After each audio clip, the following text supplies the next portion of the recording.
Okay, hello po, good day mga ka-airsoft, good day mga kabigman.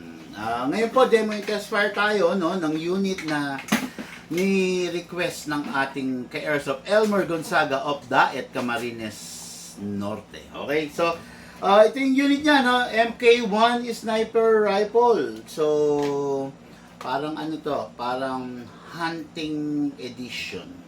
Hunting type. Okay? Itong unit na to, pwedeng to stand alone even without the scope. Pero syempre, kaya nilagay yung scope para mas maging maganda, mas maging accurate, mas maging madali para sa user, no? Kasi ang silbi talaga ng scope is yung nasa malayong lugar, pinapalapit niya, 'di ba? Halimbawa, yung target mo, let's say nasa 10 meters, 10 meters or 20 meters na layo. Ang silbi ng scope, papalapitin niya. Okay? Yun ang pinaka, paano ba sabihin to, no? Use, benefits na makukuha mo sa scope, yung malayo, papalapitin, no? Ganito. Ito yung itsura niya kung sakaling walang scope.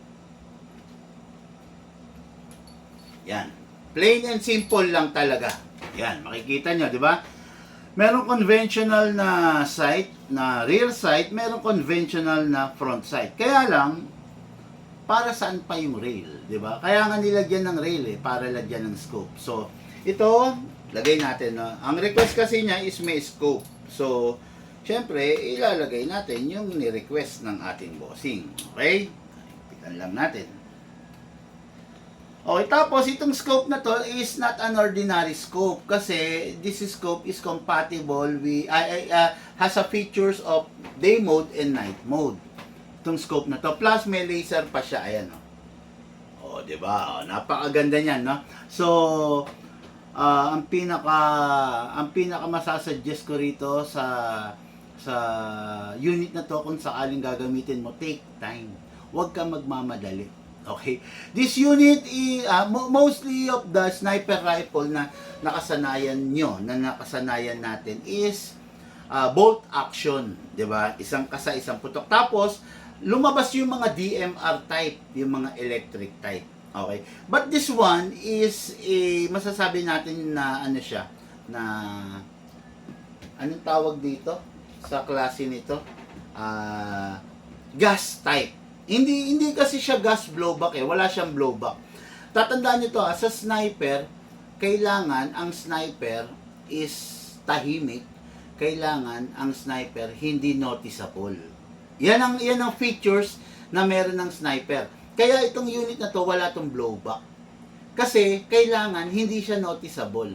It will defeat the purpose of having a sniper kung yung sniper mo skandaloso. Kung yung sniper mo kada putok alam na kagad yung lokasyon mo, 'di ba? Kaya nga 'di ba pag ng mga sniper guy nagtatago sila para hindi alam yung lokasyon nila. Okay? So itong unit na to is gas type, gas powered. Nasaan nilalagay yung gas? Nandito mga ka-airsoft. Hatakin nyo lang to, then pull back the magazine. Ayun. Ito na yung magazine. Okay, so yung magazine niya, ganun pa rin, nilalagyan pa rin ng silicone oil. Siyempre, dahil dito sa output valve. Okay, at saka siyempre sa inlet valve. Okay. Dito nilalagay kasi yung gas. Okay? Tapos dito rin nilalagay. May output valve din siya. No? Merong inlet valve. Ngayon, gamit tayo ng, siyempre, ng gas. No? Kahit 12 kg, pwede. Kahit 14 kg, pwede rito. Okay? Upside down, then press down. 1, 2. Okay. Sabi ko, kahit 12 kg, kahit 14 kg, pwede. Bakit ganun, Big Man? Kasi nga, tulad na sabi ko, itong unit na to, wala siyang recoil. So, since wala siyang recoil, kahit hindi mo na siya gamitan ng kahit wala kang dapat ipagkaba, kung gagamitan mo siya ng 14 kg para mas malakas, kasi wala namang recoil. Isa kasi sa nakakasira sa unit natin is the recoil. Humahampas yung kick, di ba? Yumayanig yung buong unit pag gumagamit ka ng recoil. Okay? Pag merong recoil yung unit mo. Tapos, syempre, with the help of reloader, hatakin to pababa. Uy! Meron ako naririnig na sumisino. Dali lang ha.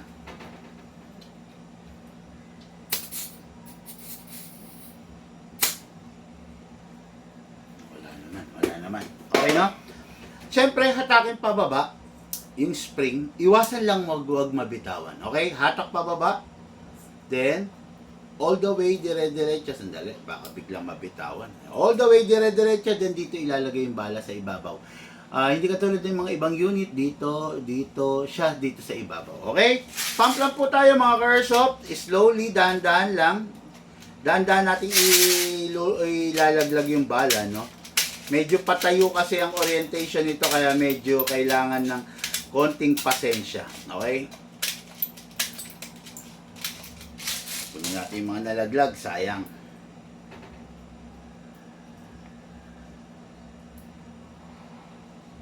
Ayan, okay, ayan na. So, ayan na. May bala na siya. Bilangin natin kung ilang maximum rounds ang kasya. Hindi ko rin kabisado eh. 2, 4, 6, 8, 10, 12, 14, 16, 17. 17 maximum rounds para doon sa magazine niya. Okay, ngayon, pasok sa unit, syempre. Sa unit, wala nang kailangang wala nang kailangang i-silicone oil. Talagang doon lang sa magazine. Okay, pasok. Lakasan natin. Okay. Good to go na yan mga ka-airsoft. Wala nang ikakasa, wala nang iaayos, no? Wala nang ikakasa, wala nang how do you call this? Ilalagyan ng oil. Ang lalagyan mo lang ng oil, yung magazine lang. Okay?